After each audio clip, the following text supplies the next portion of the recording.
It was a Thursday afternoon when 12-year-old Caleb found himself surrounded. The schoolyard was mostly empty, the last bell already rung. His sister, Ayanna, usually picked him up right after class. But today she had stayed behind to finish her art project. That's when the three boys from 8th grade cornered him near the bike racks. Caleb clutched his backpack to his chest.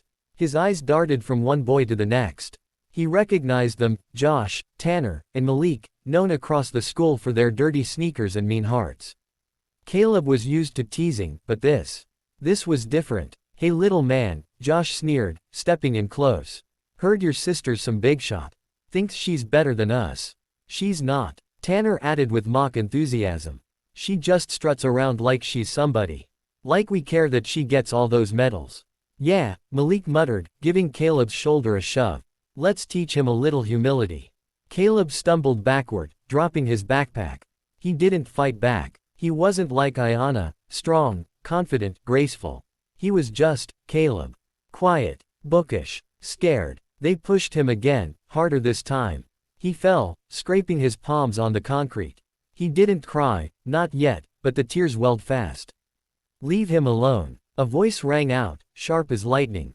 Ayanna. She moved across the yard like a storm breaking free.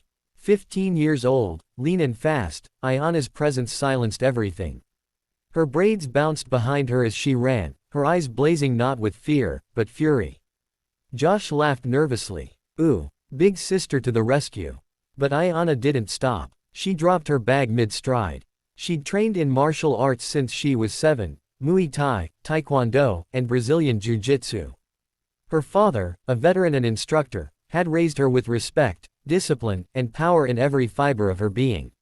"You wanna pick on someone," she said, stepping between them and Caleb, "try me." Josh scoffed. "You're just a girl." Ayanna's smile didn't reach her eyes. "Say that again." Tanner lunged first. He didn't get far. Ayanna sidestepped him effortlessly, using his own momentum to guide him to the ground with a swift trip and sweep. He fell hard, breath knocked out. Malik froze, suddenly unsure.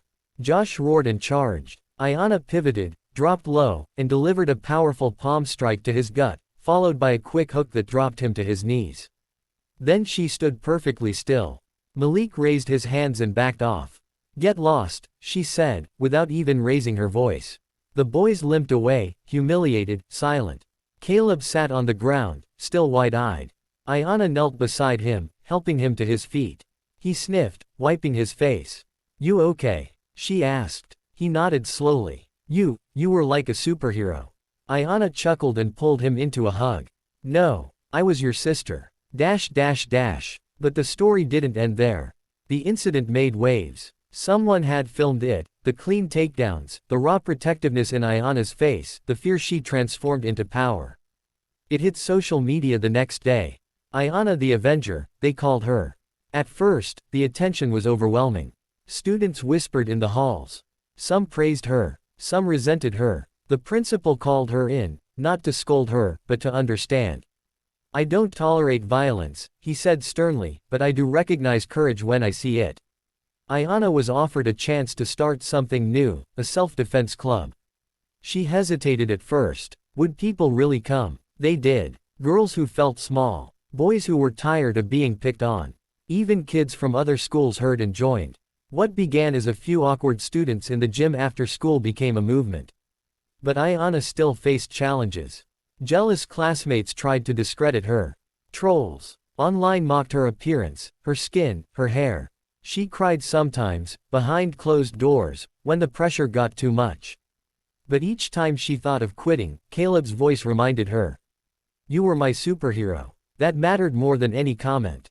Her mom, a nurse, helped with first aid. Her dad brought in veterans to speak. They turned the club into more than martial arts.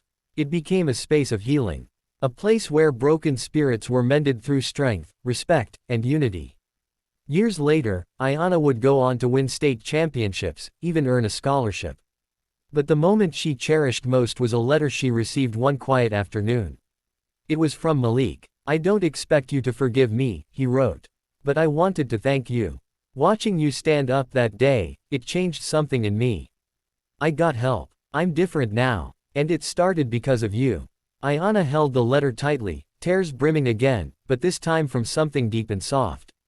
Hope. In the end, the message was clear. You don't need to wear a cape to be a hero. Sometimes, you just need to be a sister. Strong, brave, unshakably kind. Because when you stand up, not just to fight, but to protect, you give others permission to stand, too.